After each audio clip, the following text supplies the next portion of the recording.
हाँ जी बच्चों, अगला चैप्टर हमारे इस मैराथन में वो है आपका कंसाइनमेंट अकाउंट।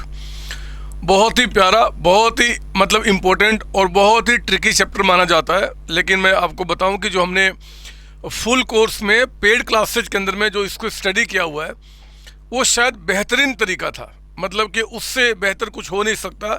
एक एक कॉन्सेप्ट जो इस चैप्टर के बन सकते हैं उन सबको बहुत अच्छी तरीके से मेरी पेड क्लासेज के अंदर में मैंने कवर किया हुआ है।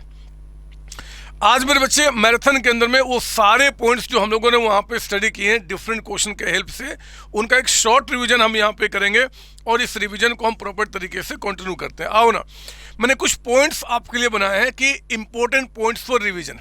ध्यान देंगे आप यहाँ पे इंपॉर्टेंट पॉइंट्स फॉर रिवीजन में जितनी चीज़ें यहाँ पे हो सकते हैं उनका हम एक शॉर्ट डिस्कशन करेंगे।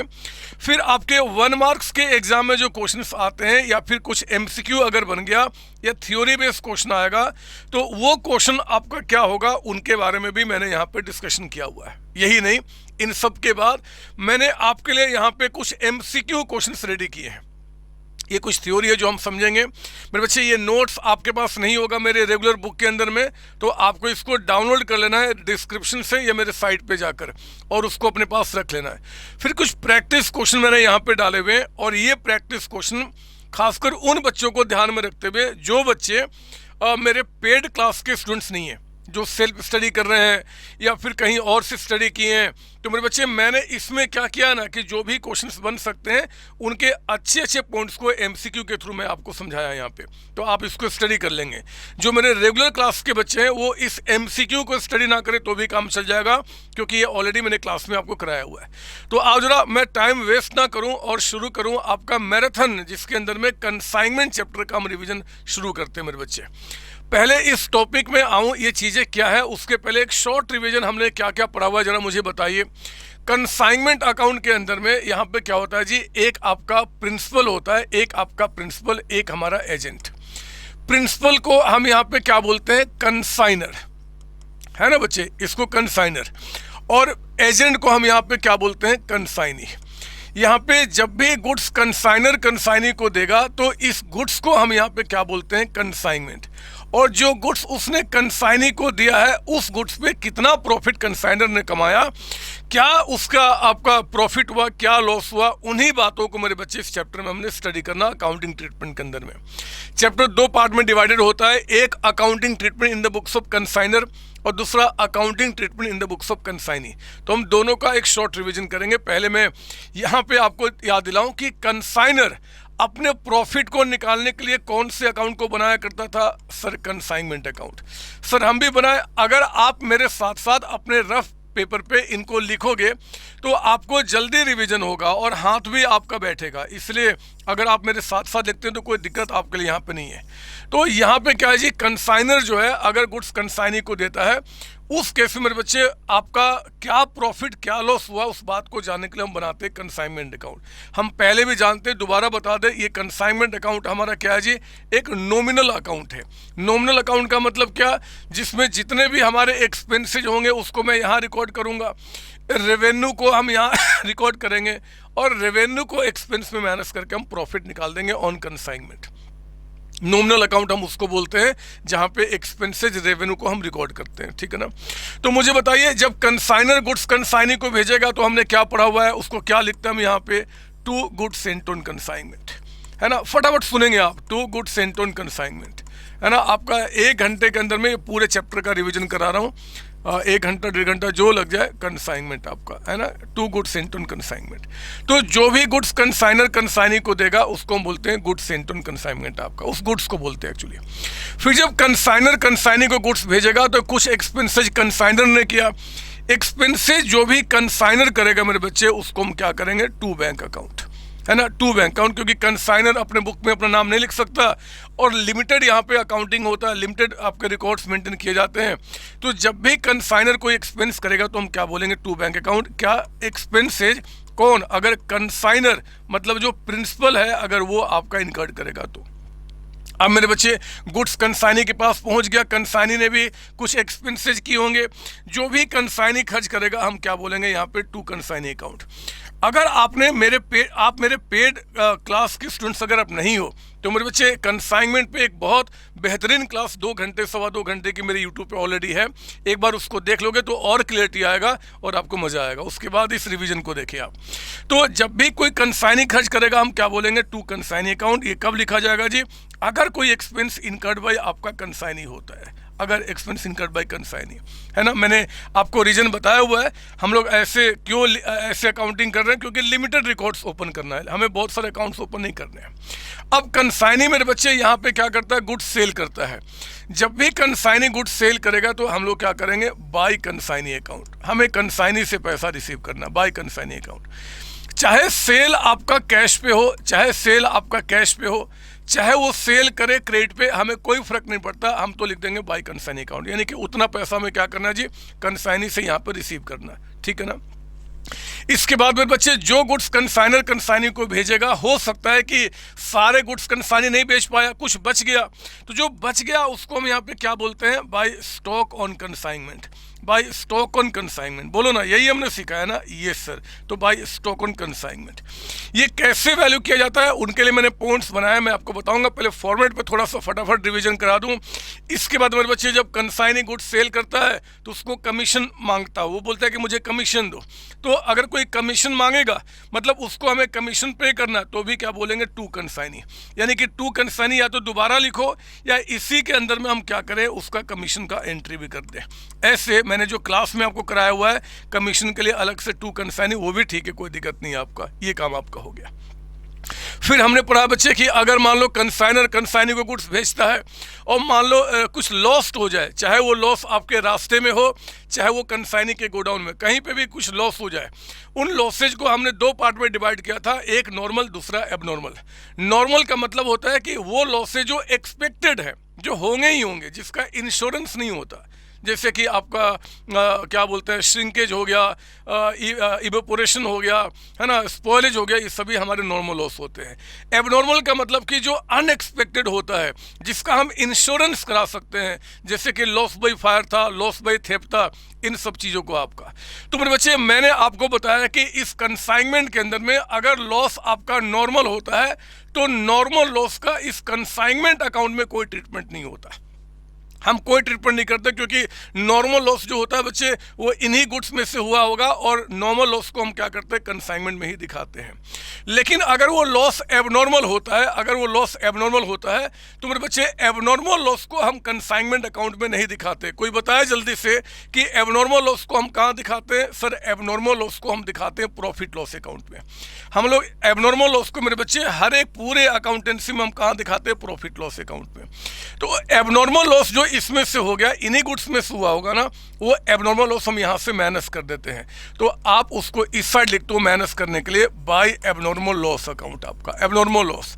और उस एबनॉर्मल लॉस को मेरे बच्चे हम लोग कहाँ दिखाते हैं? आपका प्रॉफिट लॉस अकाउंट में, टू एबनॉर्मल लॉस। यानी कि एग्जाम में अगर मान लो पूछ दे कि जरा बताओ कि कंसाइनमेंट चैप्टर हो चाहे कोई भी चैप्टर हो, मुझे बताओ एबनॉर्मल लॉस को हम कहाँ दिखाते हैं, तो आप बोलेंगे प्रॉफिट लॉस अकाउंट में। कोई दिक्कत आपका? नहीं सर। सर एबनॉर्मल लॉस का क्या ट्रीटमेंट होता है? तो आप बोलेंगे एबनॉर्मल लॉस क्योंकि कंसाइनमेंट में पहले से दिख रहा है, इन्हीं गुड्स में से वो गुड्स लॉस हो गया है, बट क्योंकि वो कंसाइनमेंट में नहीं होना चाहिए तो यहाँ से हम क्या करेंगे जी, यहाँ से उसको माइनस कर देंगे। इस साइड से कुछ भी माइनस करने के लिए हमको अपोजिट साइड लिखना होता है, तो हम बोल देंगे बाय एबनॉर्मल लॉस। और ये एबनॉर्मल लॉस क्या करेंगे? कंसाइनमेंट के डेबिट में दिखा देंगे, प्रॉफिट लॉस के डेबिट में, क्योंकि वो यहाँ दिखाया जाता है।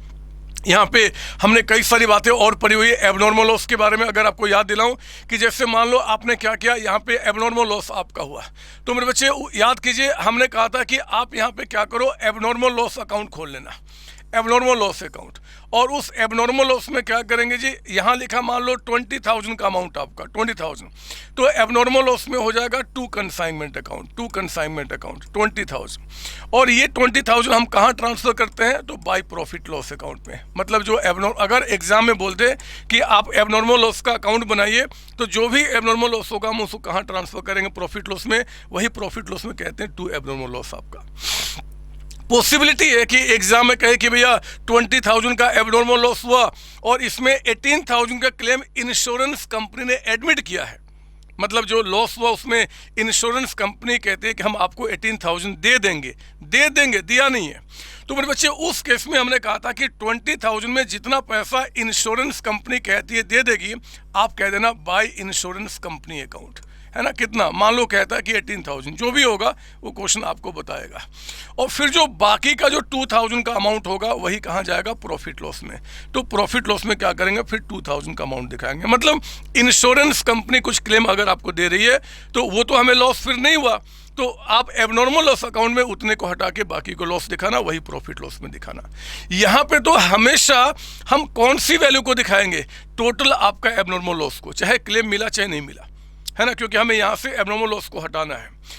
एक पॉसिबिलिटी और हमने क्लास में डिस्कस किया हुआ है कि हो सकता है कि क्वेश्चन कह दे कि इंश्योरेंस क्लेम रिसीव्ड, मतलब इंश्योरेंस कंपनी कब लिखेंगे, जब वो कहता है कि एडमिटेड है, लेकिन कहता है कि नहीं जी वो पैसा रिसीव हो गया। तो मेरे बच्चे उस केस में हम बाय इंश्योरेंस कंपनी की जगह पे डायरेक्टली यहाँ पे क्या कर सकते हैं, बाय कैश या बाय बैंक अकाउंट, अगर पैसा रिसीव कर चुके हैं तो।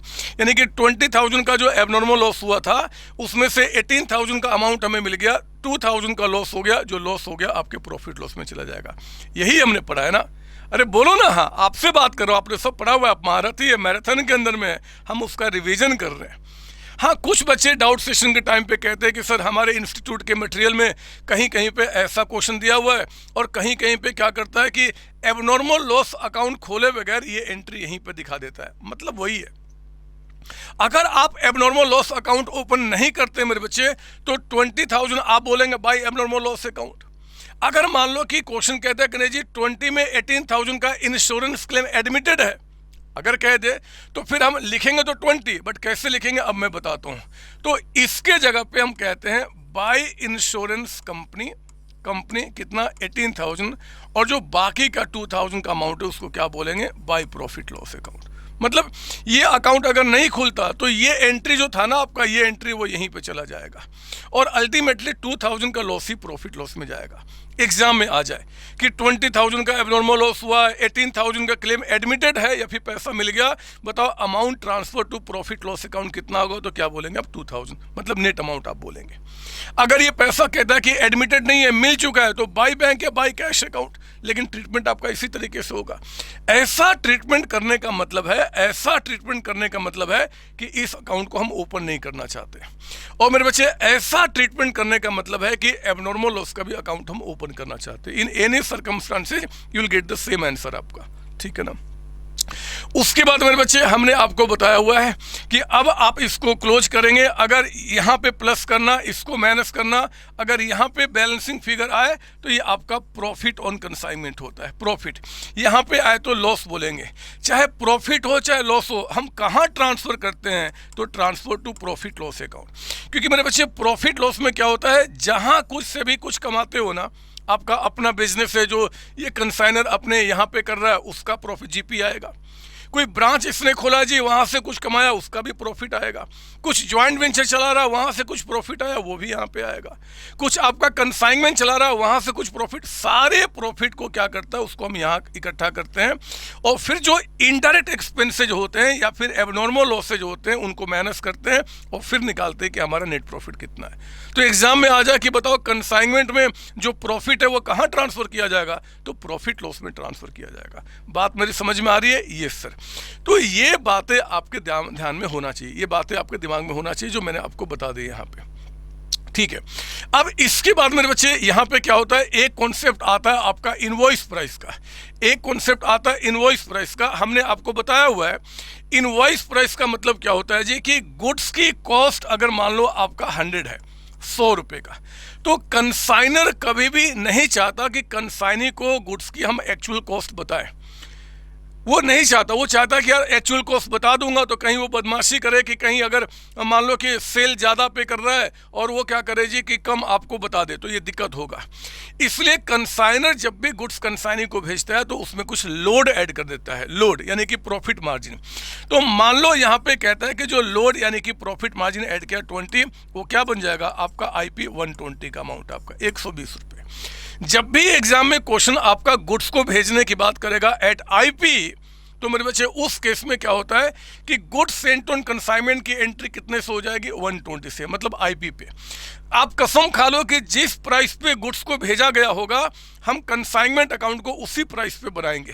तो अगर भेजना आईपी पे हुआ तो हम आईपी पे रिकॉर्ड करेंगे, लेकिन मेरे बच्चे क्योंकि प्रॉफिट निकाल रहे हैं एंड प्रॉफिट निकालने के लिए सारे इंफॉर्मेशन कॉस्ट प्राइस पे होने चाहिए एक्सेप्ट आपका सेल्स, तो हम क्या करेंगे, इसमें प्रॉफिट कितना छिपा हुआ है 20, हम उसको रिवर्स कर देंगे। और रिवर्स करने के लिए सेम एंट्री को हम रिवर्स करते हैं, बोलते हैं by goods sent on consignment. By goods sent on consignment कितने का, 20 रुपीज़ का अमाउंट, ताकि 120 माइनस 20 अल्टीमेटली कितना रह जाए, 100 रुपीज़ का अमाउंट। ठीक है ना। हमने ये भी आपको बताया कि जब भी गुड्स का भेजना आईपी पे होगा तो जो क्लोजिंग स्टॉक होगा, क्लोजिंग स्टॉक ये भी क्या होगा जी, आईपी पे निकलेगा। और आपको आईपी पे निकलने के बाद इसमें जो प्रॉफिट मार्जिन यानी कि 20 रुपीज़ छिपा हुआ है उसको भी क्या करेंगे, हम इस साइड लिखते हैं और कहते हैं उसको स्टॉक रिजर्व, 20 रुपीज़ आपका स्टॉक रिजर्व कहते हैं, अनरियलाइज प्रॉफिट कहते हैं, कई स्टॉक प्रोविजन कहते हैं, कई सारे नाम हैं। तो हम उसको क्या करेंगे, स्टॉक रिजर्व के नाम से दिखा देंगे ताकि क्लोजिंग स्टॉक भी आपका कॉस्ट पे आ जाए। हम लोगों ने क्लास में ये भी क्वेश्चन किया है कि कहीं अगर कंसाइनमेंट का ओपनिंग स्टॉक हो जाए तो फिर क्या करेंगे, कोई बात नहीं, ओपनिंग स्टॉक कॉस्ट पे है तो अच्छी बात है, अगर वो आईपी पे होगा तो उसका भी लोड इस साइड रिवर्स करेंगे और क्या लिखेंगे जी, by stock reserve account. Stock reserve हो जाए, अनरियलाइज्ड प्रॉफिट हो जाए, branch stock consignment stock provision हो जाए, कोई भी नाम बोले मीनिंग सेम होता है। तो इस तरीके से हमने बातें सीखी हुई है ना बच्चे, बोलो ना, ये सीखा हमने ना। ये सर, क्या गुड्स का बेचना हमेशा आईपी पर ही होगा, नहीं सर, ये तो वो मिनिमम सेलिंग प्राइस है जिस पे कि कंसाइनी को बेचना है, लेकिन जो एक्चुअल सेल्स है वो कोई भी प्राइस पे हो सकता है, वो कम ज़्यादा भी हो सकता है। तो अगर मान लो कि जो एक्चुअल सेल्स है वो इस 120 से कम ज़्यादा होगा, कुछ भी हो सकता है, वो क्वेश्चन फिर बताएगा। और ये जो सेल्स की एंट्री है ना, ये तो आपका हमेशा सेलिंग प्राइस पे होती है। क्या हम इसका भी लोड रिवर्स करते हैं, नहीं बदमाश, इसका क्यों लोड रिवर्स करोगे, ये तो सेल्स आपका हमेशा सेलिंग प्राइस पर ही रहेगा, और सेलिंग प्राइस पे होगा तभी तो खर्चे माइनस करके हम प्रॉफिट निकालेंगे कि कितना हमने प्रॉफिट कमाया है। यही बातें होती है ना। ये सर, कोई डाउट इसके अंदर में, नहीं सर। तो मैं यही बात आपको बताना चाहता था कि ऐसे चीज़ें होती हैं। और ये आपका, मैं आपको एक छोटा सा रूप दिया और यहाँ पे अब आता हूँ इन्हीं पॉइंट्स का प्रॉपर तरीके से एक बार रिवीजन करने के लिए। ये देखिए, इसमें जो हमने कंसाइनमेंट अकाउंट बनाया मेरे बच्चे, कंसाइनमेंट अकाउंट, इस कंसाइनमेंट अकाउंट में पहले तो ये जो आपका क्लोजिंग स्टॉक है, यानी कि ये आपका स्टॉक, इसको कैसे वैल्यू करते हैं, ये स्टॉक आखिर कैसे वैल्यू होता है, यही हमारा पहला पॉइंट है, computation of value of closing stock. जल्दी से मुझे बताइए कि ये क्लोजिंग स्टॉक को हम वैल्यू कैसे क्या करते थे, जरा मुझे बताओ कि ये जो क्लोजिंग स्टॉक है उसको वैल्यू कैसे क्या करते थे। मैंने आपको बताया हुआ है कि देखो जी, जब भी क्लोजिंग स्टॉक को वैल्यू करोगे, यानी कि वैल्यूएशन होगा, जब वैल्यू निकाला जाएगा, वैल्यू ऑफ क्लोजिंग स्टॉक यानी कि stock on consignment, closing stock. तो हमने आपको बोला था कि आप एक काम करना, एक तो आप लेंगे परचेज प्राइस, एक आप लेंगे यहाँ पे purchase price of closing stock. बोलो हाँ, यही हमने बोला था ना कि जो क्लोजिंग स्टॉक है, एक तो आप उसका परचेज प्राइस लेना, और परचेज प्राइस के बाद जो रास्ते के खर्चे होते हैं ना, कंसाइनर ने जो गुड्स कंसाइनी को भेजा, तो कंसाइनर ने जो कंसाइनी के पास गुड्स भेजा, इसके बीच में जो खर्चे होते हैं मेरे बच्चे, उनको हमने क्या नाम दिया था, बताइए जरा आप यहाँ पे। अरे बोलो, कौन सा नाम दिया था, नॉन सेलिंग एक्सपेंस या फिर नॉन रिकरिंग एक्सपेंस, बोला था ना। मैंने कहा था बड़ा जोर देके कि यहाँ पे नॉन सेलिंग या नॉन रिकरिंग का मतलब सिर्फ एक ही समझेंगे कि भैया रास्ते के खर्चे, यानी कि कंसाइनर से जो गुड्स कंसाइनी के पास पहुँचा, ये रास्ते में जितने सारे खर्चे होंगे, उन खर्चों को हम क्या करेंगे, इसमें प्रोपोर्शनेटली ऐड कर देंगे। यानी कि आप ऐड करते हैं proportionate non recurring expenses incurred bye, चाहे वो कंसाइनर हो चाहे वो कंसाइनी हो, कंसाइनर और चाहे वो कंसाइनी, है ना। प्रोपोर्शनेट का मतलब क्या जी, क्योंकि कंसाइनर ने जितने भी खर्चे किए होंगे या कंसाइनर ने जो भी रास्ते में खर्च किए होंगे, वो खर्च सारे कंसाइनमेंट पे किया होगा, सारे कंसाइनमेंट पे जितने कंसाइनमेंट भेजे गए हैं। लेकिन हमें सिर्फ निकालना है कि उसमें से जो स्टॉक अभी बचा हुआ है उस पर कितना खर्च किया। तो हम कहते हैं कि भैया कि जो प्रोपोर्शनेटली नॉन रिकरिंग खर्चे होते हैं उसको आप यहाँ पे ऐड करना। प्रोपोर्शनेट मतलब उस पर जो खर्च किया गया। मान लो कंसाइनर ने यहाँ से गुड्स भेजते समय 20,000 रुपीज़ खर्च किया, मान लो 20,000 रुपये, एंड 20,000 खर्च करके उसने 1,000 यूनिट्स को भेजा था कंसाइनी के पास। तो मेरे बच्चे 20,000 जो है ना वो 1,000 यूनिट्स का खर्च है। अभी कंसाइनी के पास मान लो 50 यूनिट्स बचे हुए हैं, तो प्रोपोर्शनेटली हमें क्या करना है, सिर्फ 50 पे निकालना है कि उसने कितना खर्च किया। उसी तरीके से कंसाइनी के पास जब गुड्स पहुंचता है जी, तो अपने गोडाउन तक पहुंचाने तक में जो खर्चे होते हैं उसको हम क्या बोलते हैं, नॉन रिकरिंग। यहाँ पे अनलोडिंग चार्ज हुआ, लोडिंग चार्ज हुआ, ऑक्ट्रे पे किया, कुछ पेपर वर्क पे किया, क्लियरिंग चार्ज पे किया, है ना, फ्रेट टू गोडाउन, मतलब उसके गोडाउन तक पहुंचाने तक के जो खर्चे होते हैं उनको हम क्या बोलते हैं, आपका नॉन रिकरिंग। तो मान लो कंसाइनी ने यहाँ पे क्या किया, 5,000 रुपीज़ खर्च किया है। उसने भी कितने यूनिट्स पे खर्च किया होगा, 1,000 पे। सर ये 1,000 कहाँ से आया? बदमाश एज्यूम किया है कि मान लो कंसाइनर ने कंसाइनी को 1,000 यूनिट्स भेजा है, तो ये खर्च मेरे बच्चे 1,000 पे आपका हुआ था। तो उस केस में 50 पे कितना होगा उसको हम यहाँ पे लिखेंगे, और फिर आपका क्या होगा, ये वैल्यू निकल के आ जाएगा ऑफ क्लोजिंग स्टॉक, है ना। सिंपल सी बात है कि जो आपने बचपन से पढ़ा हुआ है कि भैया अगर हम किसी भी एसेट्स की कॉस्ट निकालते हैं तो आपको परचेज प्राइस प्लस जहाँ पे गुड्स को यूज करना है, जहाँ पे गुड्स को पहुँचाना है, वहाँ तक के रास्ते के सारे खर्चे हम ऐड करते हैं। वही काम आप यहाँ पे करेंगे और उसको आप लेकर आएंगे, है ना। तो ये आपका क्या निकल के आ जाएगा, गुड्स का आपका कॉस्ट निकल के आ जाएगा, कॉस्ट आपका निकल के आ जाएगा। यही आपको क्लोजिंग स्टॉक के रूप में आपको रिकॉर्ड करना कंसाइनमेंट अकाउंट में, क्रेडिट में। अगर गुड्स का भेजना आईपी पे होगा तो हमने क्या किया था जी, कि आप नॉर्मल पहले कॉस्ट निकाल लो, उसके बाद अलग से क्या करना, आप लोड ऐड कर देना। मान लो इस पे लोड आपका 50 रुपीज़ है ना, या जो भी आपका होगा, तो ये आपका टोटल आईपी हो जाएगा। ये टोटल जो आपका आईपी है वो कहाँ चला जाएगा, आपका यहाँ पे, और जितना लोड आपने ऐड किया उसको रिवर्स करना होगा। सर ये लोड क्यों रिवर्स करना होगा, क्योंकि आपने आईपी पे दिखाया है। सर फिर तो अच्छा होगा कि हम कॉस्ट पे ही दिखा दें, मत दिखाना, एग्जामिनर मार्क्स काट लेगा, क्योंकि रूल होता है कि गुड्स का भेजना अगर आईपी पे हुआ है तो पहले सारे इन्फॉर्मेशन आप आईपी पे दिखाओ, फिर लोड को रिवर्स करो। ये तो पढ़ा हमने बच्चे, तो हमने क्या करना, वही काम यहाँ पे करते रहना आपका, ठीक है ना। मैंने इसी बात को, ये जो बात मैंने आपको बताया, मैंने कहा कि इसको एक महामंत्र मैंने आपको दिया था, और वो महामंत्र हमने क्या बोला था जी, कि ये रहेगा आपका महामंत्र। हमने इसी को एक आपका इसमें दिया था। मैंने जो एक यूट्यूब पे ऑलरेडी मेरा चैनल है, सॉरी जो क्लास है कंसाइनमेंट का, उस पर महामंत्र की कुछ बातें मैंने समझाई हुई है।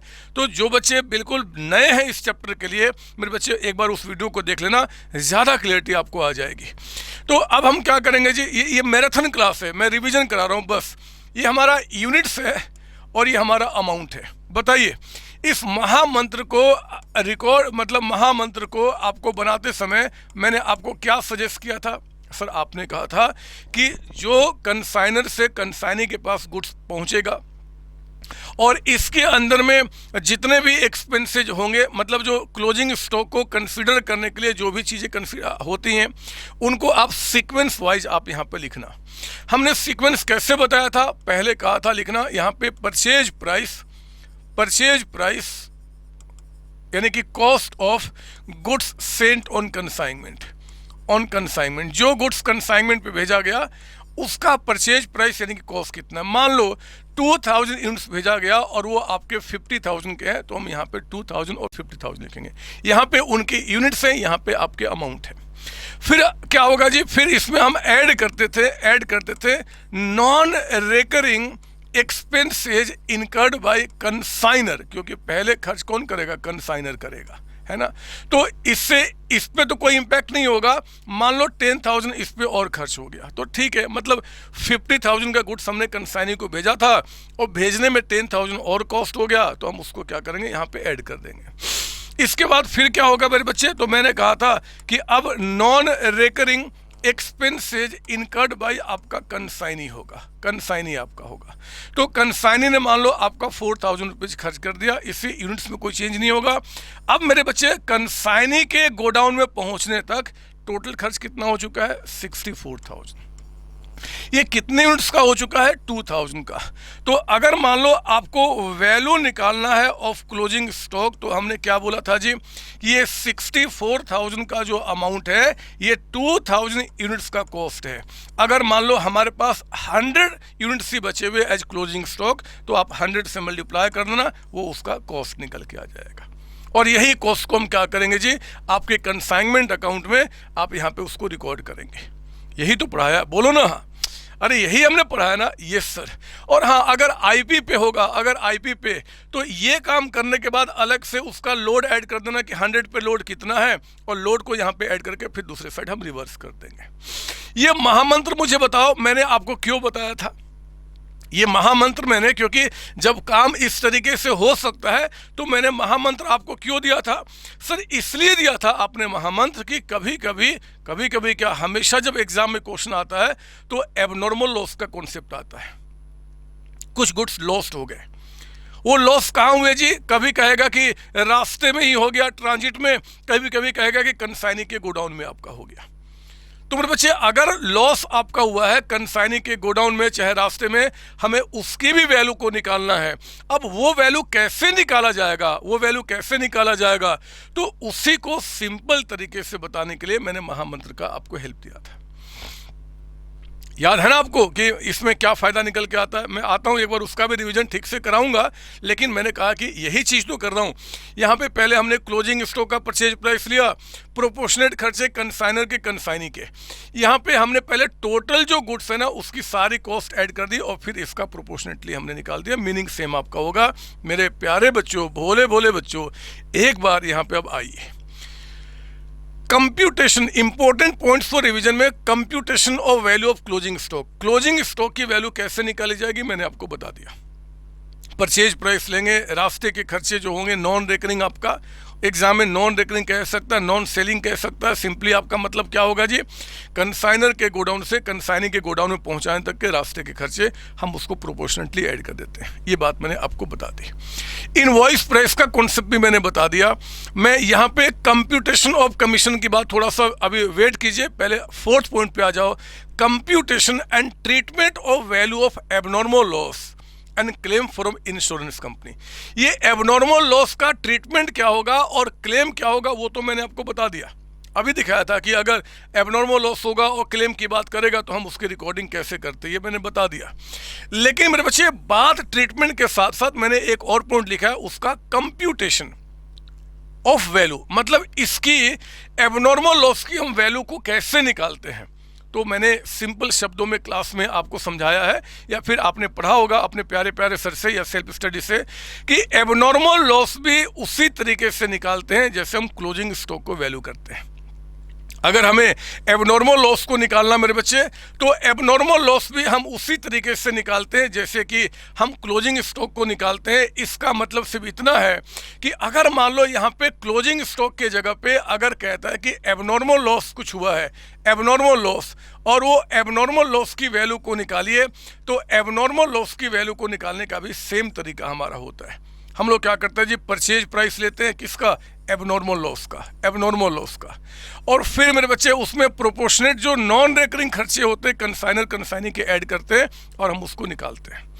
हाँ, एबनॉर्मल लॉस जो होता है वो आप जब अपने कंसाइनमेंट अकाउंट में आप दिखाएंगे, एबनॉर्मल लॉस जो आप कंसाइनमेंट अकाउंट में दिखाएंगे, तो यहाँ पे कंसाइनमेंट अकाउंट में एबनॉर्मल लॉस को कॉस्ट प्राइस पर दिखाना ही ठीक होता है, इवन तो गुड्स का भेजना आईपी पे हुआ है।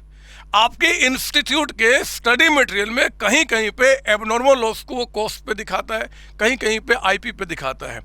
आईपी पे जब भी दिखाएगा तो फिर बाद में लोड रिवर्स कर देगा, वो भी ठीक है। बट एथिकली अगर देखा जाए ना, क्योंकि एबनॉर्मल लॉस का हमें वही अमाउंट दिखाना चाहिए जिस पे हम इंश्योरेंस क्लेम मांगते हैं, और इंश्योरेंस कंपनी कहते हैं भैया उसमें कोई गड़बड़ी नहीं होना चाहिए, उसको कॉस्ट पे ही आपको दिखाना होगा।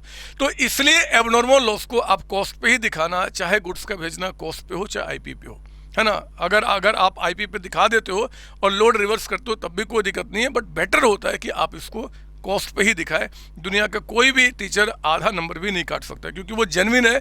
आपका इंस्टीट्यूट भी मैक्सिमम इसी को फॉलो करता है, ठीक है ना। तो हमने क्या देखा, क्लोजिंग स्टॉक तो अगर गुड्स का भेजना कॉस्ट पे हुआ तो कॉस्ट पे दिखाएंगे, आईपी तो आईपी पे दिखाएंगे। ओपनिंग स्टॉक भी गुड्स का भेजना कॉस्ट पे तो कॉस्ट पे, आईपी तो आईपी पे दिखाएंगे। लेकिन एबनॉर्मल उसको हमेशा हम क्या करेंगे, कॉस्ट पे दिखाएंगे, और कॉस्ट से ही आपके क्लेम की बात करेंगे। कोई डाउट इसके अंदर में? नहीं सर। तो ये तो आपका हो गया, ट्रीटमेंट तो हो गया जी, ऐसे करते हैं। इसका वैल्यूएशन कैसे करते हैं वो भी मैंने बता दिया कि इसका वैल्यूएशन बिल्कुल आपका वैसे ही होगा, बिल्कुल वैसे ही होगा जैसे हम क्लोजिंग स्टॉक को निकालते हैं। एबनॉर्मल लॉस का हम परचेज प्राइस लेंगे, हम प्रोपोर्शनेटली नॉन रिकरिंग खर्चे कन्फाइनर कन्फाइनी के ऐड करेंगे और ये कह देंगे यही आपका कॉस्ट ऑफ एबनॉर्मल लॉस है, और उसी से हम कन्साइनमेंट अकाउंट में ट्रीटमेंट करते हैं। अगर आप कहते हो कि मुझे ये महामंत्र से निकालना तो भी ठीक है। अगर महामंत्र से निकालना है तो हम क्या करेंगे जी, हमें यह देखना होता है कि एबनॉर्मल लॉस आखिर हुआ कहाँ पे। बहुत ध्यान से मेरी बात सुनना, क्योंकि मेरे बच्चे क्लोजिंग स्टॉक तो हमेशा एंड में ही निकाला जाएगा। जो क्लोजिंग स्टॉक है वो तो हमेशा इन सबके बाद एंड में ही निकाला जाएगा, लेकिन जो एबनॉर्मल लॉस है हम लोगों ने क्लास में पढ़ा हुआ है, ये आपका ट्रांजिट में भी हो सकता है, ये आपका ट्रांजिट में भी हो सकता है, ट्रांजिट में, और ये कंसाइनी के गोडाउन में भी हो सकता है, कंसाइनेज गोडाउन, है ना। ये दो कॉन्सेप्ट यहाँ पे निकल के आते हैं। बहुत मस्त मस्त क्वेश्चन हम लोगों ने क्लास में किया है। एक बात तो मैं आपको गारंटी दे दूं कि जितनी बातें हमने क्लास में पढ़ा है मेरे बच्चे, उसके सिवाय कोई क्वेश्चन बनेगा ही नहीं। अगर कुछ बन गया ना तो आप मुझे बोलना कि सर आपने गलत कहा था, और बिलीव कीजिए फिर मैं आपके पास आकर और आपसे माफ़ी मांगूंगा, कंफर्म्ड। सर माफ़ी मांगने से क्या होगा? अरे होगा, अरे मैं जानता हूं ना, ये शब्द बोलना मेरे लिए बहुत बड़ी बात है। मैं जानता हूं कि जितने क्वेश्चंस मैंने आपको रेगुलर क्लास में कराए हैं वो कोई भी बच्चा उतना पढ़ के नहीं जाता। Each and every concept I have clear there, सब कुछ मैंने कवर किया हुआ है, सब कुछ मतलब जितना एग्जामिनर सोच सकता है उससे भी कहीं ज़्यादा। आप जब एग्जामिनेशन हॉल से बाहर निकलोगे ना तो आप मुझ पर गुस्सा करोगे, सच्ची में गुस्सा करोगे, इसलिए कि सर आपने इतने हाई लेवल का क्यों पढ़ा दिया। एग्जाम में तो इतने सिंपल क्वेश्चन आ गए मेरे बच्चे। आपको सिंपल इसलिए लग रहा है क्योंकि आपने उस लेवल की स्टडी की है। अगर मैं वही लेवल पढ़ाता ना तो फिर आपको परेशानी होती जैसे बाकी बच्चे परेशान होते हैं। इसलिए आपको सब कुछ ठीक से पढ़ना है। बहुत मस्त तरीके से आपकी क्लासेज मैंने भेजी हुई हैं। अच्छा, मैं बोल रहा था कि ये जो एबनॉर्मल लॉस है या तो कंसाइनी के गोडाउन में होगा या फिर ट्रांजिट में होगा। पहले आइए, अगर कंसाइनी के गोडाउन में होता है तो हम क्या करेंगे? कंसाइनी के गोडाउन में होने का मतलब क्या है जी? ये हमारा कंसाइनर है पी, इसने क्या किया, गुड्स जो है गुड्स उसने भेज दिया किसके पास? एजेंट यानी कि कंसाइनी के पास।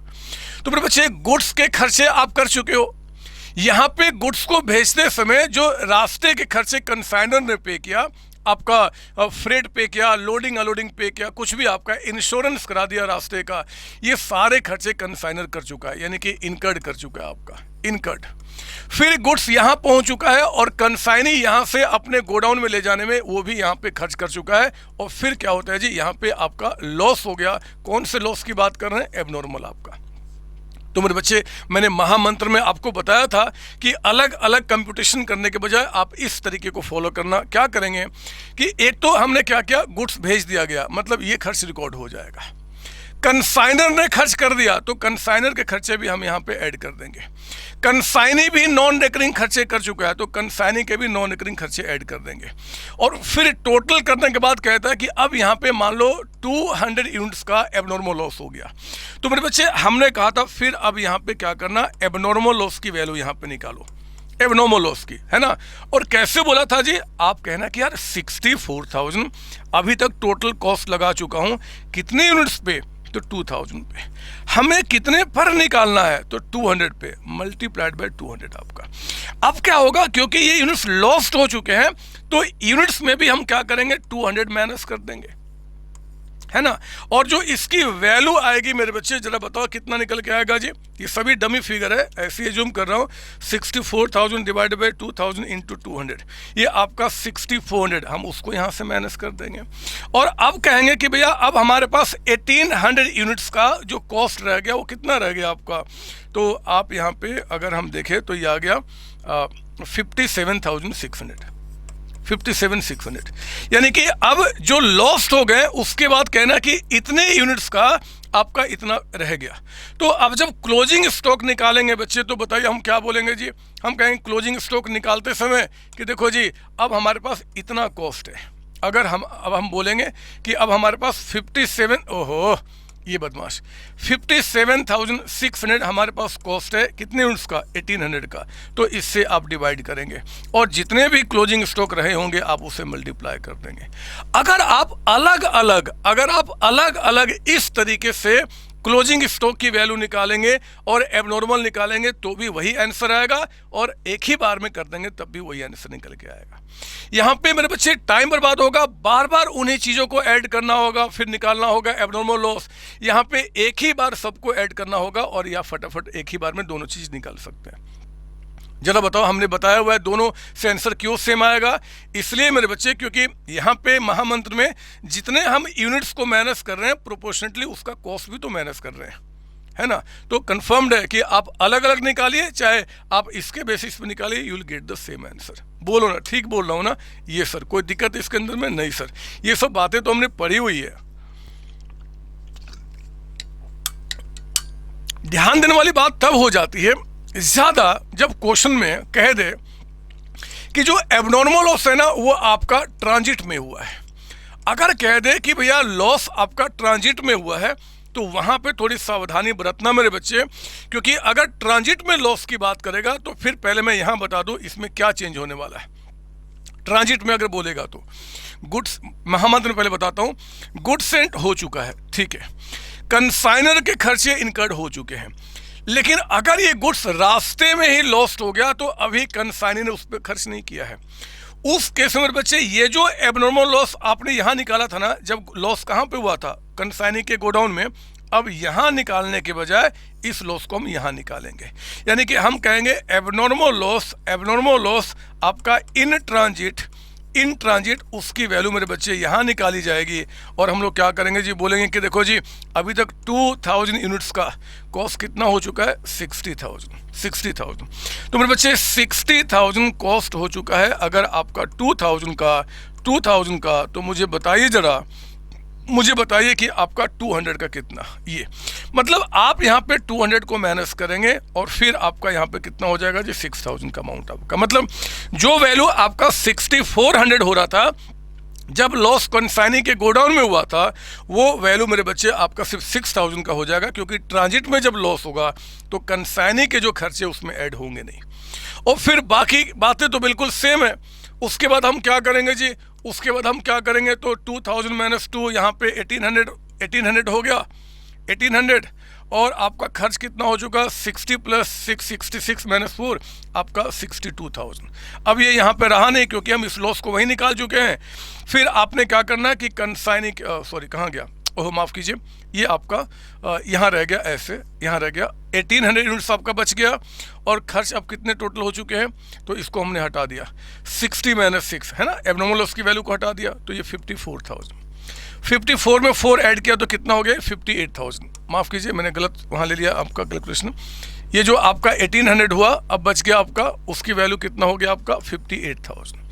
और फिर आप क्या करेंगे? जब क्लोजिंग स्टॉक की वैल्यू को निकालेंगे तो अब हम क्या करेंगे? इसके बेसिस पे निकालेंगे, यानी कि अब हम कहेंगे कि भैया हमारा जो ये 57,600 नहीं, ये कितना हो गया जी? 58,000। तो 58,000 जो है वो आपका वैल्यू कितने का हो गया? 1800 का, तो फिर 100 का कितना, और इस तरीके से हम उसकी वैल्यू को निकाल देंगे।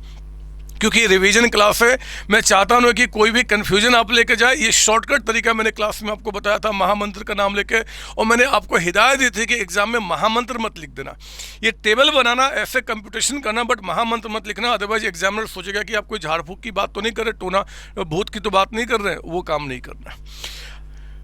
ये जब लॉस आपका यहाँ पे होगा बच्चे ट्रांजिट में, और मान लो मैं लंबे तरीके से आंसर निकालता हूँ, लंबे तरीके से, तो हम लोग क्या करेंगे? कुछ इस तरीके से। ये देखिए आप, अगर हम लंबे तरीके से इसी क्वेश्चन को ले लें, इसी क्वेश्चन को जो हमने किया था, ये जो आपका है, ये फिगर्स यहाँ ले लेता हूँ, यहाँ है ना, ताकि आपको उसे लिंक कर पाए। ये लीजिए, और मैं थोड़ा इसको नीचे कर देता हूँ। ये अगर मान लो मैं लंबे तरीके से मतलब अलग अलग वैल्यू निकालूंगा, और लॉस अगर ट्रांजिट पे हुआ तो हम क्या करेंगे? हम लोग पहले लेते हैं यहाँ पे कि भैया पहले मैं दिखाता हूँ आपको जी, लॉस हुआ है, लॉस अगर हुआ है इन ट्रांजिट आपका, एक तो इसकी वैल्यू निकालूंगा और फिर एक निकालूंगा वैल्यू ऑफ जो एंड में बच गया है, यानी कि क्लोजिंग स्टॉक, है ना, क्लोजिंग स्टॉक। अब यही चीज़ मैं लंबे तरीके से बता रहा हूँ। तो ट्रांजिट वाले केस में क्या करेंगे जी? इसका एक तो हम लेंगे आपका परचेज प्राइस ऑफ आपका ये 2000 का था ना, तो हमारे पास क्लोजिंग स्टॉक कितना बच गया था? क्लोजिंग स्टॉक था 100 और आपका एब्नॉर्मल लॉस था 200, ठीक है। तो लंबे तरीके में क्या बोलेंगे, परचेज प्राइस ऑफ आपका बोला एब्नॉर्मल लॉस। तो हम क्या करेंगे, ये 200 यूनिट, क्योंकि हम डायरेक्टली अब लंबे तरीके से कर रहे हैं, ये वाला तरीका आपका, तो 200 यूनिट का जो भी आपका पर यूनिट प्राइस दिया रहेगा उससे मल्टीप्लाई करके वो वैल्यू लिख देंगे। फिर हम क्या करेंगे, ऐड करेंगे प्रोपोर्शनेट है ना, non recurring expenses incurred bye, एक तो कंसाइनर और मेरे बच्चे कंसाइनी के नॉन रिकरिंग खर्चे मत लेना, इसलिए मत लेना क्योंकि लॉस ट्रांजिट में हो चुका है। अगर लॉस ट्रांजिट में हो चुका है तो फिर कंसाइनर ने तो कोई खर्च किया है नहीं उसके ऊपर में आपका, तो हम उसको कंसीडर नहीं करेंगे। फिर हम क्या करेंगे, जो भी कंसाइनर ने खर्च किया था, जैसे 10,000, ये बताइए जरा हमारे इस एग्जाम्पल में कितने यूनिट्स पे खर्च किया था आपने, 2000 पे, तो 2000 पे डिवाइड कर देंगे। और क्लोजिंग स्टॉक का एब्नॉर्मल लॉस का यूनिट्स कितना था, 200, तो अब 2 से मल्टीप्लाई कर देंगे और यहाँ पे आपका कितना आ जाएगा, जो भी आ जाएगा 1000, ये कुछ खर्च लेना नहीं और ये आपका एब्नॉर्मल लॉस की वैल्यू हो जाएगी इन ट्रांजिट में, है ना बच्चे। अगर लॉस कंसाइनी के गोडाउन में होता तो इसको भी हम प्रोपोर्शनेटली लेते हैं, लेकिन अगर वो गोडाउन में नहीं हुआ, रास्ते में हो गया, तो हम इस तरीके से क्वेश्चन सॉल्व करते हैं। बोलो हाँ, यस सर। और अगर इसी केस के अंदर में अब क्लोजिंग स्टॉक की वैल्यू निकालना है लंबे तरीके से, तो हम लेते हैं purchase price of closing stock. हमारे पास क्लोजिंग स्टॉक यूनिट्स कितने हैं जी, 100 है, तो 100 इंटू जो भी परचेज प्राइस होगा वो ले लेंगे। फिर हम इसमें ऐड करते हैं प्रोपोर्शनेट नॉन रिकरिंग खर्चे इनकर्ड बाय आपका कंसाइनर और दूसरा आपका कंसाइनी। यहाँ मेरे बच्चे ध्यान देना, जो बच्चे अक्सर गलतियाँ करते हैं आप मत करना। कंसाइनर ने कितने खर्च किए हैं, 10,000। मुझे बताओ 10,000 खर्च कंसाइनर ने कितने पे किया होगा, 2000 पे, तो हम इसको 2000 से डिवाइड करते हैं और जितने यूनिट्स पे आपको निकालना होता है उससे मल्टीप्लाई करके हम उसकी वैल्यू निकाल लेते हैं। तो बच्चे कंसाइनी ने जो खर्च किया, कंसाइनी ने खर्च कितना हमने माना था, एजम फिगर है आपका, ये आपका 4000। ध्यान रखना, ये 4000 जो खर्च किया गया है ना, वो 2000 पे नहीं, इस पे खर्च नहीं किया गया है, क्योंकि 2000 में जो 200 यूनिट्स रास्ते में लॉस्ट हो गए, कंसाइनी के पास कितने पहुंचे, 1800, तो कंसाइनी जो भी खर्च करेगा वो आपने 1800 पे किया होगा। यानी कि प्रोपोर्शनेट निकालते समय फिर हम क्या करेंगे, इसको 1800 से डिवाइड करेंगे और जितने पे निकालना मल्टीप्लाई करके फिर ये काम करेंगे, है ना बच्चे। तो ध्यान रखना, मैं इसलिए कहता हूँ कि ये तरीका लंबा हो जाता है, बहुत लंबा हो जाता है। फटाफट महामंत्र पे अगर काम करते हैं तो easily question can be solve आपका, ठीक है ना। ये सब बातें को हम ध्यान रखेंगे। हमने आपको बहुत सारी बातें समझा दी, मैंने तो अभी सांस भी नहीं लिया, सांस भी सोचा कि मैं बाद में लूँगा, पहले मैं बच्चों को समझा दूँ। और देखो जरा हमने कितनी सारी बातें आपको मैंने बता दी। यहाँ पे देखिए आप, हमारे पॉइंट्स ऑफ रिवीजन में क्या क्या बातें हमारी हो चुकी है। सोचो, इसको समझाने के लिए मैंने टोटल आई थिंक 16-17 आवर्स की क्लास आपको भेजी है और 16-17 आवर्स की क्लास को 1 घंटे में रिवीजन करा रहा हूँ। ये भी बहुत बड़ी मेरी कला है मेरे बच्चे, और ये कला आपने ही दी है, आपके माइंड को पढ़ पढ़ के मैं ये काम करता हूँ। थैंक यू आपको। क्लोजिंग स्टॉक की वैल्यू मैंने बता दिया, इनवॉइस प्राइस का कॉन्सेप्ट बता दिया, computation and treatment of abnormal loss and claim from insurance company, चाहे वो ट्रांजिट में हो चाहे वो कंसाइनी के गोडाउन में, वो बता दिया। ट्रीटमेंट ऑफ नॉर्मल लॉस हमने सीखा है। नॉर्मल लॉस के केस में क्या होगा जी, नॉर्मल लॉस के केस में एक तो ट्रीटमेंट का एग्जाम में आ जाए, नो ट्रीटमेंट। हम नॉर्मल लॉस का कोई भी ट्रीटमेंट नहीं करते मेरे बच्चे, नॉर्मल लॉस का कोई ट्रीटमेंट नहीं होता।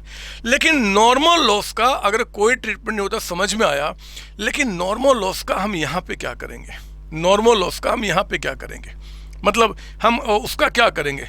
तो मैंने आपको बताया हुआ है, पहले मैं आपको कॉन्सेप्ट समझाऊंगा, उसके बाद यहाँ पे याद कीजिए। मैंने आपको बताया हुआ है कि अगर नॉर्मल लॉस होता है मेरे बच्चे तो कुछ इस तरीके से, ये रहा हमारा वो टेबल जिसमें हम लोग क्वेश्चन को सॉल्व करते हैं। ये हमारा यूनिट्स रहा, यूनिट्स, और ये हमारा अमाउंट रहा। पहले हम लिखते हैं जी कॉस्ट या purchase price of goods sent on consignment. Goods sent on consignment, मान लो आपने 5000 यूनिट्स भेजा है और आपने कॉस्ट रखा है जी उसका 1 लाख रुपये। फिर हम क्या करेंगे, non recurring expenses incurred bye, किसका लेते हैं, कंसाइनर। कौन से खर्चे, नॉन रिकरिंग, रास्ते के होने चाहिए, कभी कभी क्वेश्चन में क्या करता है, परेशान करने के लिए कंसाइनी के गोडाउन का रेंट कहेगा कि कंसाइनर ने पे कर दिया। तो मेरे बच्चे कंसाइनी के गोडाउन का रेंट अगर कंसाइनर पे करेगा तो that will not be the non recurring. Non recurring को आपको ध्यान से हमेशा क्या देखना है, रास्ते के खर्चे होने चाहिए बस, है ना। तो non recurring expenses incurred by consignor मान लो कहता है कि 20,000, वो भी ले लेंगे।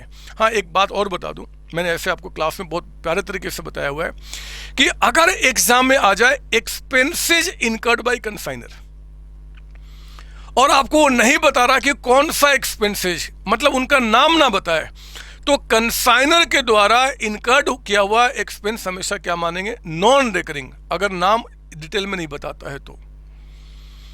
अगर कंसाइनी के खर्चे हुआ है, बोलता है कि एक्सपेंसेस इनकर्ड बाय कंसाइनी, और डिटेल नहीं बताता या नहीं बोलता कि उसमें रिकरिंग कितना, नॉन रिकरिंग कितना है, तो मेरे बच्चे याद कीजिए हमने क्या बोला था, एक्सपेंसेस इनकर्ड बाय कंसाइनी अगर ना बताए तो हमेशा क्या मानते हैं हम, रिकरिंग एक्सपेंस मानते हैं।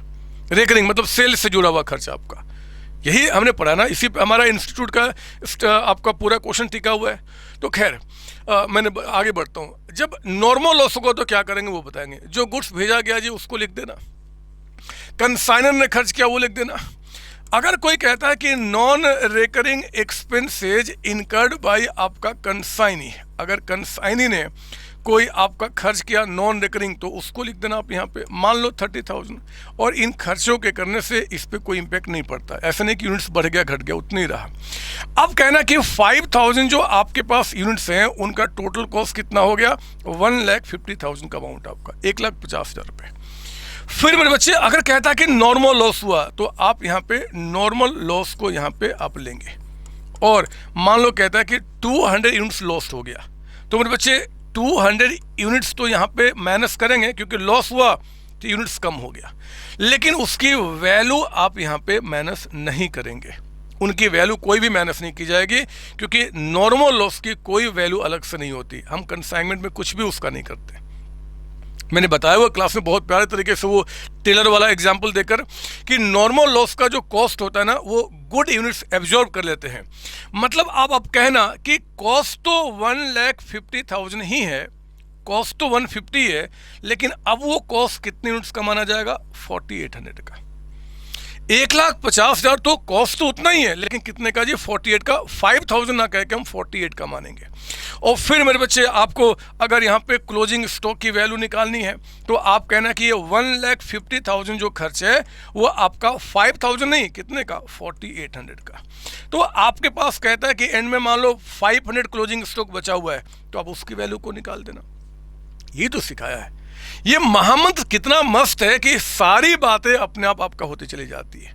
यही तो सिखाया बच्चे, बोलो ना। हाँ, तो एबनॉर्मल में क्या होता है जी कि यूनिट्स भी माइनस होता है, उसकी वैल्यू भी माइनस होता है। नॉर्मल लॉस में क्या होगा, यूनिट्स तो आप माइनस करेंगे, उसकी वैल्यू को आप माइनस नहीं करेंगे, और इस तरीके से आपका क्वेश्चन सोल्व होगा। मैं क्योंकि रिवीजन करा रहा हूं इसलिए मेरे बच्चे इसी को एक लंबे तरीके से बता दूं। ये तो महामंत्र हो गया जो हमने कॉन्सेप्ट सीखते समय लॉन्ग वे में हमने क्या सिखाया था जी।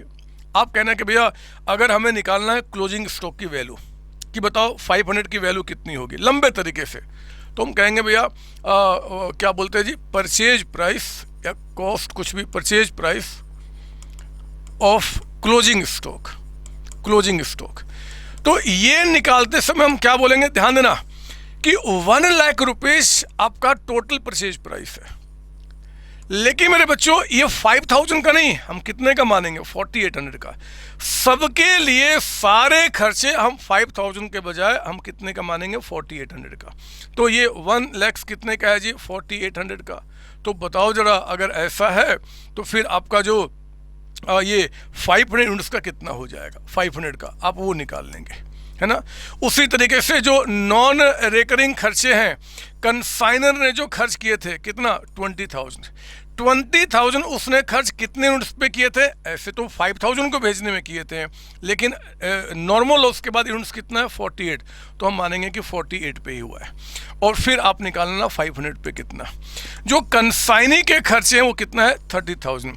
ये 30,000 भी उसने खर्च कितने पे किया था, 5,000 पे, बट कितने पे माना जाएगा, 4,800 पे। तो फिर आपका यहाँ पे 500 का कितना। मेरे बच्चे ये जो आपका टोटल आएगा और यहाँ जो आपका वैल्यू आएगा आपका सेम निकल के आएगा, सेम निकल के आएगा। तो ये कोई बड़ी बात थोड़ी है। जब भी नॉर्मल लॉस होगा तो हम ये मानेंगे कि जो हमारा कॉस्ट है वो आपका सिर्फ और सिर्फ उन्हीं यूनिट्स पे इनकर्ड किया गया है जो नॉर्मल लॉस को माइनस करके आपका होगा। तो हमने बोला कि 5000 में 200 नॉर्मल लॉस हो गया तो 48 पे सारे खर्च माने जाएंगे और आप अकॉर्डिंगली निकाल लेंगे। ये लंबा तरीका होता है, ये फटाफट यहाँ पे काम हो जाता है। हमने ये भी पढ़ा हुआ है कि अगर आपका मान लो कि नॉर्मल लॉस ट्रांजिट में हो जाए तो फिर क्या करेंगे, कोई बात नहीं। अगर ये लॉस ट्रांजिट में हो जाता है तो यहाँ करने के बजाय हम क्या करेंगे जी, यहाँ करेंगे, बट इससे कोई इम्पैक्ट नहीं होगा क्योंकि सिर्फ यूनिट्स माइनस किया जा रहा है और वैल्यू तो आपका सेम ही रह रहा है। तो जहाँ भी बोलेगा हम उस टेबल में वहाँ पे दिखा देंगे, उसकी तो कोई वैल्यू होती नहीं है। फिर हमने ये भी पढ़ा है कि नॉर्मल लॉस और एबनॉर्मल लॉस अगर एक साथ हो जाते हैं तो फिर क्या करेंगे। हमने आपको बताया हुआ है कि मान लो इसी क्वेश्चन में कहता है कि भैया नॉर्मल लॉस भी हुआ, नॉर्मल लॉस आपका हुआ, और इसी क्वेश्चन में कहता है कि आपका एबनॉर्मल लॉस हुआ। ये दोनों ही लॉस कहता है कि कंसाइनी के गोडाउन में हुए हैं। तो हम क्या करेंगे, अगर ऐसा बोल दे तो ध्यान देना हम लोग क्या करेंगे, मैं आपको बताऊं अगर कहता है कि कंसाइनी के गोडाउन में हुआ है तो हम क्या करेंगे। पहले बच्चे ये लिख देंगे गुड सेंट, नॉन रिकरिंग खर्चे कंसाइनर का भी हो गया, कंसाइनी के भी हो गया। अब जब कंसाइनी के गोडाउन में नॉर्मल एबनॉर्मल दोनों होगा तो हमेशा इस महामंत्र में हम पहले किसको माइनस करेंगे, आपका नॉर्मल लॉस को। पहले हमेशा एक पता नहीं पिछली बार एक क्वेश्चन आपके आईसीआई ने दिया था, उसमें पहले एबनॉर्मल लॉस क्यों निकाल दिया था, but that was the mistake actually. आप कॉस्टिंग पढ़ेंगे थोड़े बड़े होने के बाद, वहाँ भी देखेंगे नॉर्मल लॉस का इम्पैक्ट होगा जी। इंश्योरेंस कंपनी भी जब क्लेम निकालती है तो नॉर्मल लॉस पहले माइनस करती है, बट एनीवे हम उसमें क्यों पढ़े, आपको यही करना है क्योंकि अब ऐसा ही रहेगा। तो पहले आपको नॉर्मल लॉस की वैल्यू को हम क्या करेंगे, माइनस करेंगे, यानी कि ये आपका।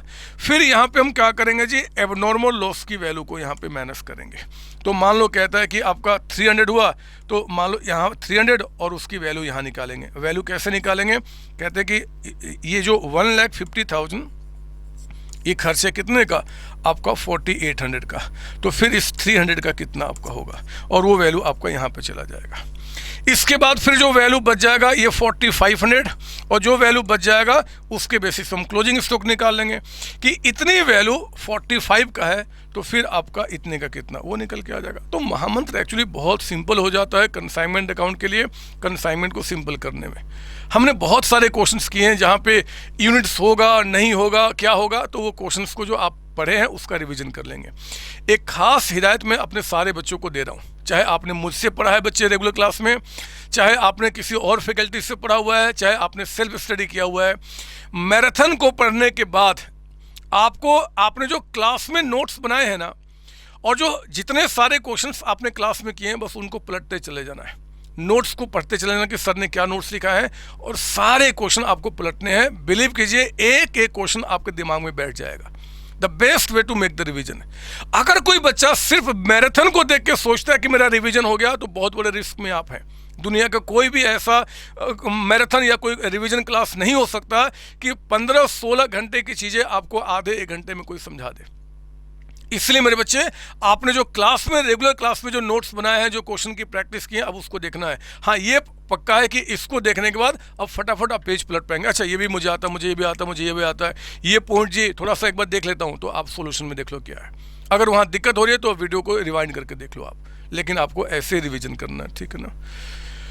तो आज हमने आपको क्या क्या ये भी कराया। एक बार देखते हैं कि अब हमारे पास टॉपिक क्या बचा है जी हमारे रिवीजन के अंदर में यहाँ पे। तो मैंने मेरे बच्चे आपको ये करा दिया, ये करा दिया, ये भी करा दिया, नॉर्मल लॉस के बारे में बता दिया आपका ना।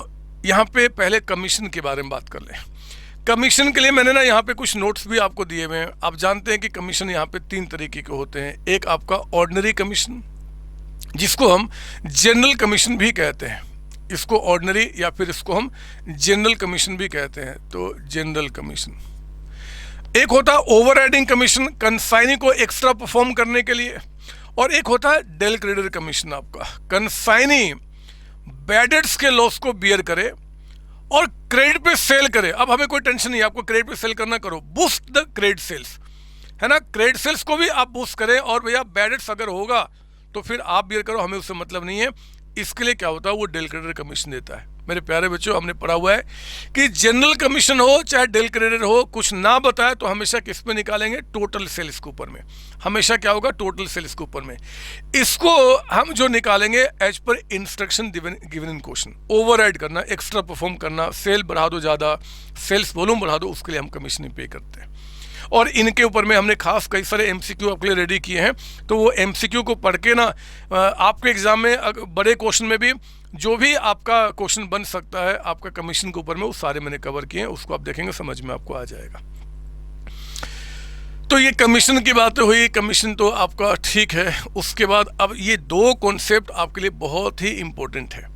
ये आपका Hey there, this is Komal Mishra of class 11. I am Rishi, preparing for CA Foundation. Hello, my name is Vanshika and I'm doing CA Intermediate. Hi everybody, this is Rahul. I am currently pursuing the CMA Finance. मैंने YouTube पर पहली बार संतोष sir का class देखा। उनके पढ़ाने का तरीका मुझे बहुत ही पसंद आया। Very thankful to Santosh sir. He is really a very nice teacher. अगर मैं संतोष सर के टीचिंग स्टाइल के बारे में बात करूँ तो आपको महसूस ही नहीं होगा कि आप वीडियो क्लासेस में बैठे हो, आप लाइव क्लासेस में बैठे हो। Thanks to COC, my concepts are pretty clear, my doubts get clear right away and I'm even able to score a good mark. इसलिए मैं संतोष सर का दिल से थैंक यू सो मच कहना चाहता हूँ। Thank you Santosh sir, thank you team Singh.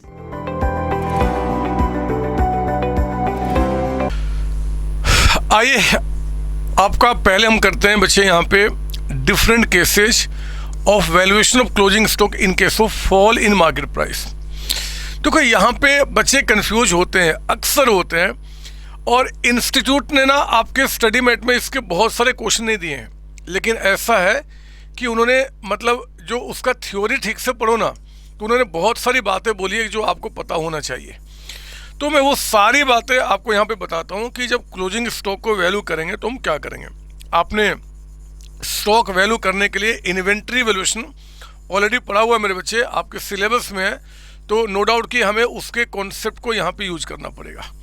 मैं इसको मिटा दूँ और फिर मैं आपको यहाँ पे बताऊँ कि आखिर आपको कौन सी बात ध्यान रखनी होगी, ठीक है ना। मुझे यहाँ पे 3-4 केसेज आपको कराने एक्चुअली, तब जाके यहाँ पे बात बनेगी।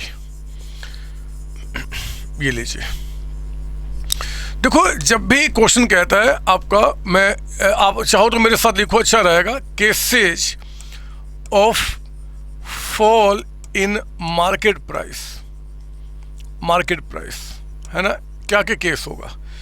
देखो केस 1, या तो एग्जाम में कहेगा कि value of stock in hand is to be reduced by आपका 10%, 15%, कुछ भी बिल्कुल स्ट्रेट फॉरवर्ड बोलेगा कि भैया owing to fall in market price value पे stock is to be reduced by 10% आपका। तो मेरे बच्चे उस केस में आप क्या करेंगे, आपको देखो यहाँ पे स्ट्रेट फॉरवर्ड उसने कहा है कि आपको वैल्यू जो है उसका 10% से कम कर देना है।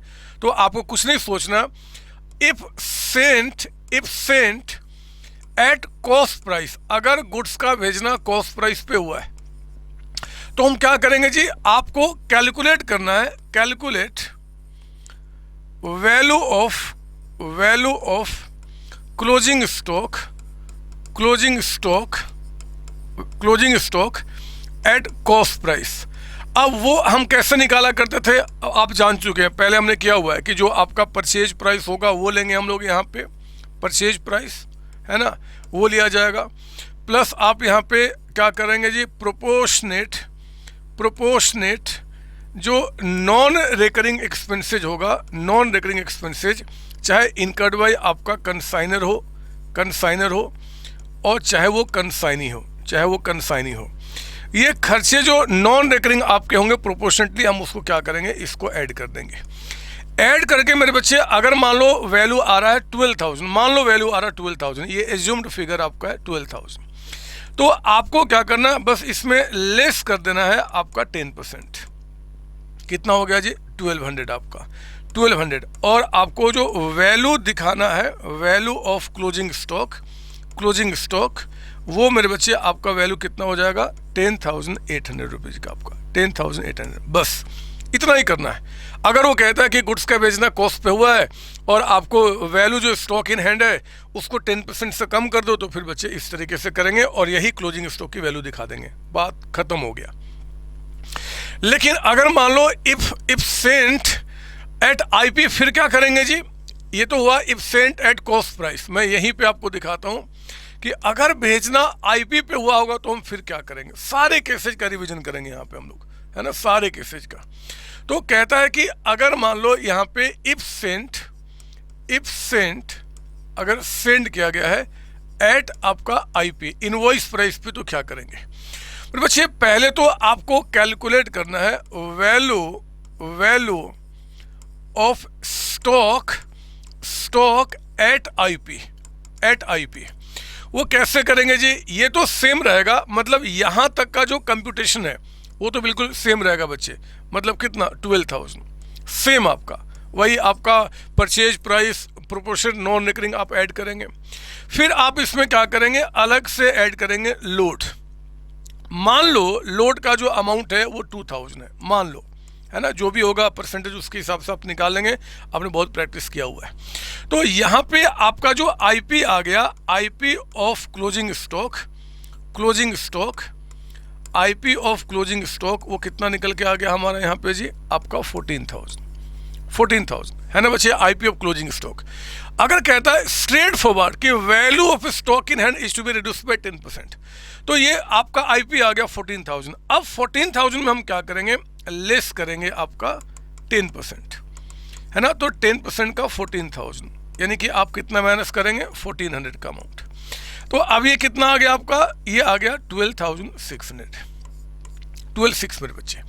इस केस में अब हम क्या करेंगे? जब हम कंसाइनमेंट अकाउंट बनाएंगे, इस केस में जब हम कंसाइनमेंट अकाउंट बनाएंगे, कंसाइनमेंट अकाउंट, तो ये जो कंसाइनमेंट अकाउंट आपका बनेगा, यहाँ पे आपने स्टॉक जो यहाँ पर लिखना है, स्टॉक ऑन कंसाइनमेंट, है ना, वो कितना लिखेंगे? 12,600। और मेरे बच्चे क्योंकि ये आईपी पे है तो लोड रिवर्स करना होगा, यहाँ पे लिखना होगा स्टॉक रिजर्व।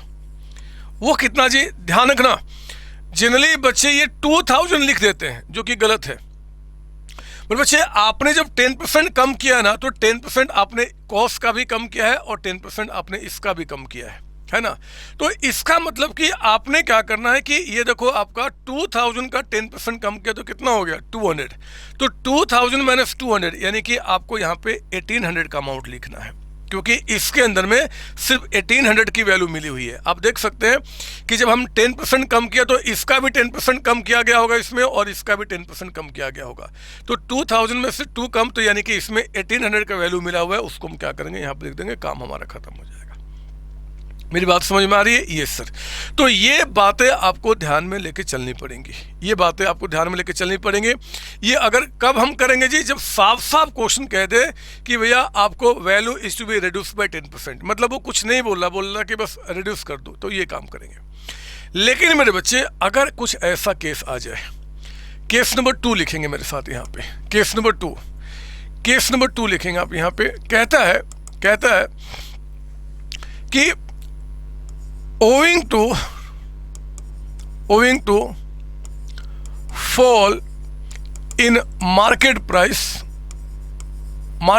fall कर रहा है, and it is expected that selling price of goods has been reduced by आपका 20%। अगर मान लो ऐसा क्वेश्चन बोल दे, ऐसा बोल दे कि भैया मार्केट प्राइस फॉल हो रहा है और हमें लगता है कि कंपटीशन जो बढ़ रहा है तो सेलिंग प्राइस 20% कम, या सेलिंग प्राइस आपका 30 रुपीज़ हो जाएगा, 25 रुपीज़ हो जाएगा, ऐसा आपका। मेरे बच्चे इसको समझाने के लिए मैं एक एग्जाम्पल आपके लिए रेडी कर रहा हूँ। एक एग्जाम्पल सुनेंगे मेरी बात। कहता है कि आपका good sent on consignment, good sent, मेरे साथ लिखो ना, sent on consignment.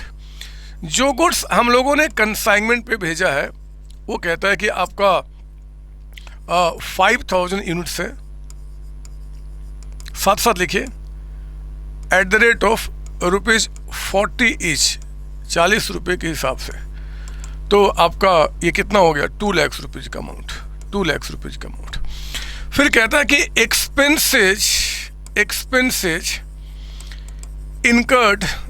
Incurred by consignor. Consignor ने जो एक्सपेंसेज इनकर्ड किया है वो कहता है कि आपका 50,000 है, 50,000। और कहता है कि एक्सपेंसेज इनकर्ड बाय कंसाइनी, जो खर्चे कंसाइनी ने किया है कहता है कि भैया रेकरिंग एंड दूसरा नॉन रेकरिंग, है ना। रेकरिंग बोल सकता है, सेलिंग नॉन सेलिंग कुछ भी कह सकता है। ये कहता है कि 20,000 और ये कहता है कि 10,000, ठीक है ना। फिर कहता है यूनिट्स सोल्ड, हम लोग सेल कर चुके हैं आउट ऑफ 5,000, कहता है कि 4,000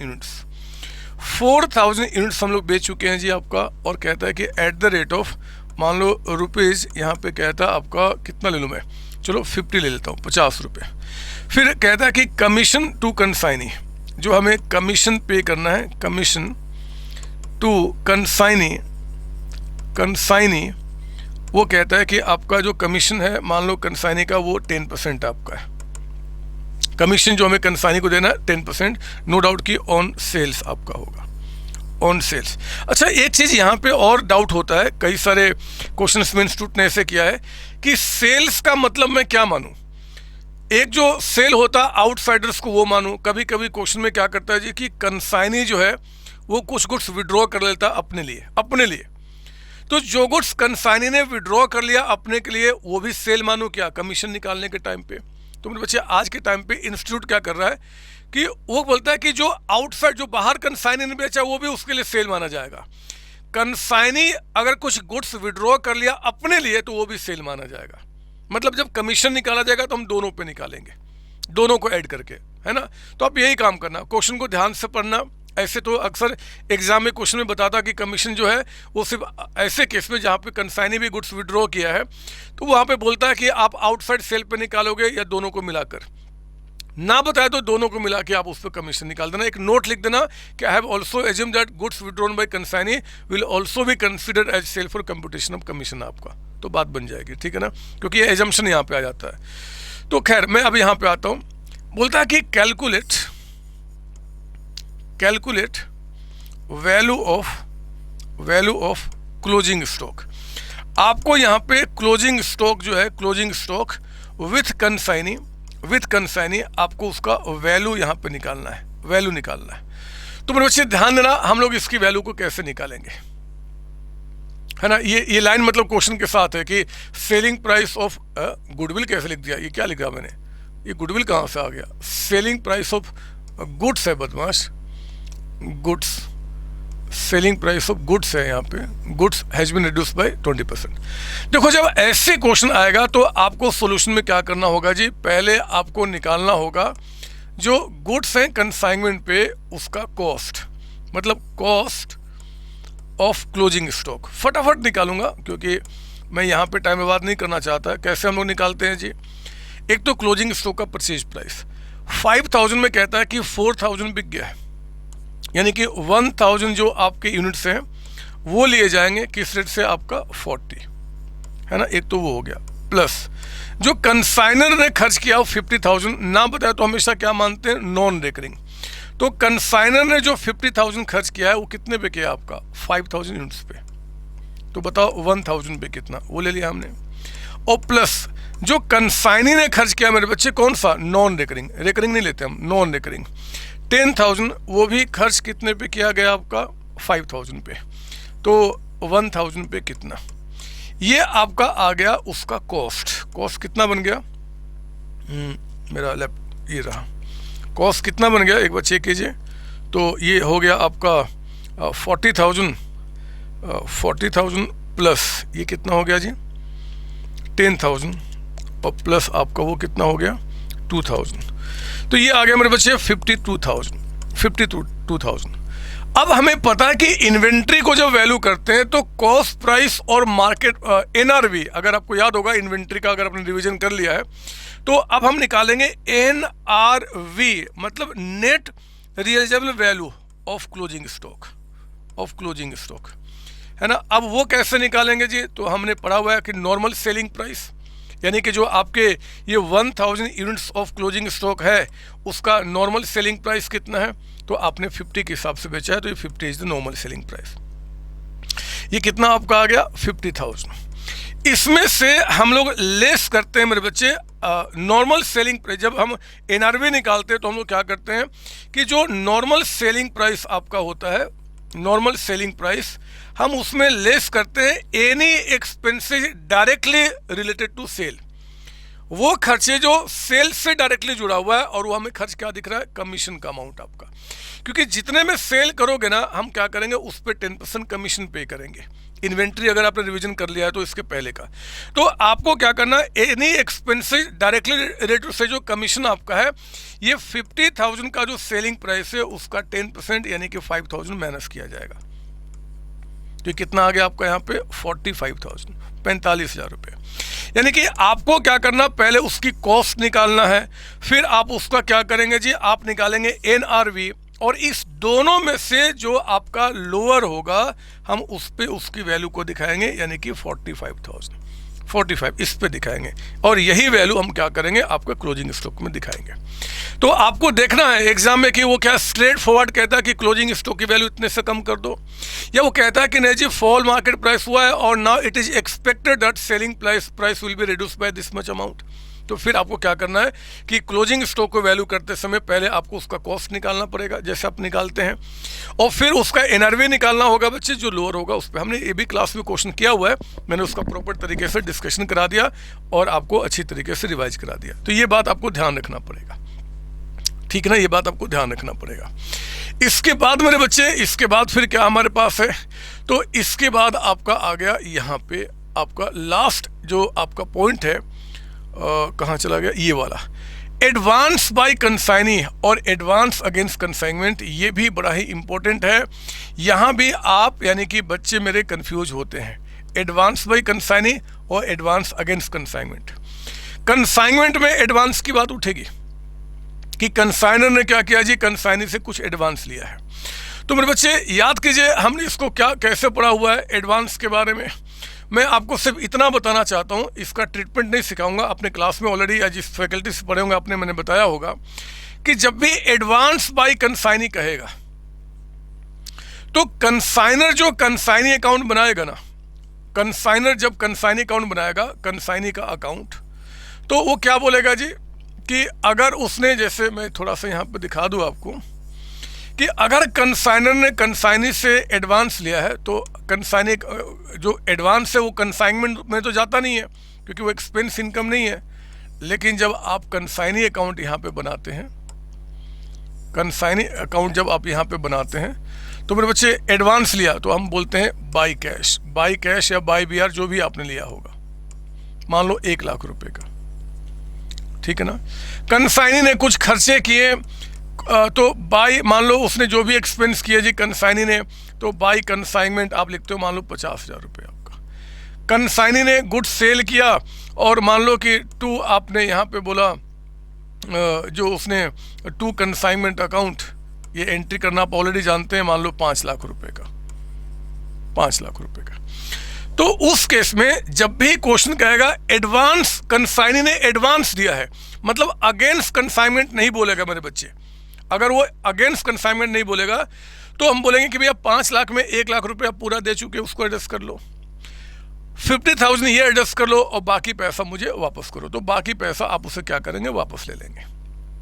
मतलब जब भी कहेगा कंसाइनी ने एडवांस दिया है तो आप क्या करोगे, पूरे एडवांस को एडजस्ट करके बाकी अपना काम पूरा करोगे। लेकिन मेरे बच्चे अगर एडवांस अगेंस्ट कंसाइनमेंट ये वर्ड अगर दे देता है कि consignee has given advance of 1 lakh rupees against consignment, तो मेरे बच्चे उस केस में जब उससे हिसाब होगा तो हम पूरे 1 लाख यहाँ पे एडजस्ट नहीं करेंगे। हम लोग क्या कहेंगे जी कि जैसे मान लो उसने 1 लाख जो है ना वो 1000 यूनिट्स पे दिया था, है ना, हमने 1000 यूनिट्स उसको दिया था तो 1 लाख का उसने एडवांस दिया था, और अभी भी मान लो क्लोजिंग स्टॉक में उसके पास 100 यूनिट्स अभी बचे हुए हैं। तो हम लोग क्या करते हैं कि प्रोपोर्शनेटली सिक्योरिटी को यानी कि एडवांस को अपने पास अभी रखते हैं। हम कहते हैं भैया ये जो 1 लाख रुपीज़ का आपने एडवांस दिया था ना, ये 1 लाख का एडवांस आपने कितने पे दिया था? तो आपने दिया था 1000 यूनिट्स पे। अभी भी आपके पास 100 बचे हुए हैं, तो 100 पे जो एडवांस होगा, मान लो 10,000 आपका, वो एडजस्ट नहीं करूँगा, वो तब होगा जब इसको बेच दोगे, यानी कि अगले साल एडजस्ट करूँगा। इस साल हम कहेंगे कि 5 लाख में से हमने कितना एडजस्ट किया? सिर्फ 90,000, और ये करके बाकी पैसा सेटल करो। तो आपको ध्यान देना होगा, एग्जाम में एडवांस अगेंस्ट कंसाइनमेंट कहता है, advance against consignment, advance against goods, मतलब ऐसा लगता है क्या लाइन पढ़ के कि एडवांस जो है वो पूरे कंसाइनमेंट पे है, तो फिर आपको प्रोपोर्शनेट सिक्योरिटी एडजस्ट करना पड़ेगा। एडवांस गिवन बाय कंसाइनी, या consignor has received this much of money as advance from consignee, against consignment, against goods की बात नहीं करता, तो हम प्रोपोर्शनली एडजस्ट नहीं करेंगे, फिर पूरा अमाउंट एडजस्ट करेंगे। ये बात आपको ध्यान रखना पड़ेगा। ये चीज़ें मैंने आपको बता दी। सर ये बहुत अब गंदा लग रहा देखने में, आपने बहुत उल्टे सीधे चीज़ यहाँ लिख दी हैं। अरे आपको समझा भी तो रहा हूँ, बिना समझाए बिना लिखे कैसे उल्टा सीधा आपका मतलब बात बनेगी। ये लीजिए क्लीन कर दिया मैंने यहाँ पे। अब आइए इसके बाद थोड़ा थ्योरी देख ले इस चैप्टर में और क्या क्या हो सकता है जी। कंसाइनमेंट सेल का मतलब आप जानते हैं, ये 1 मार्क के क्वेश्चन में एमसीक्यू या थ्योरी में आ सकता है। कंसाइनमेंट सेल क्या होता है? जब कंसाइनर कंसाइनी को गुड्स देगा बेचने के लिए, उसको जो प्रिंसिपल है उसको हम कंसाइनर कहते हैं, और जो एजेंट हम उसको कंसाइनी कहते हैं। ये जो चीज़ें हो सकता है 1 मार्क में बन जाए। रिलेशनशिप जो हमारा कंसाइनर कंसाइनी का होता है, प्रिंसिपल एजेंट का होता है। Account cell and proforma invoice, account cell कौन देता है? कंसाइनी देता है। किसको देता है? कंसाइनर को। ये इन्फॉर्म करने के लिए कि कंसाइनी ने कितने सेल कर लिए हैं, कितने खर्चे कर लिए हैं, कितना स्टॉक बचा, कितना लॉस हो गया, सारी बातें वो बताता है। तो ये जो इन्फॉर्मेशन है वो कौन देगा आपको? अकाउंट सेल में कंसाइनी। ये अकाउंट सेल कौन सेंड करता है बच्चे? कंसाइनी भेजता है, कंसाइनी सेंड करता है टू द कंसाइनर आपका।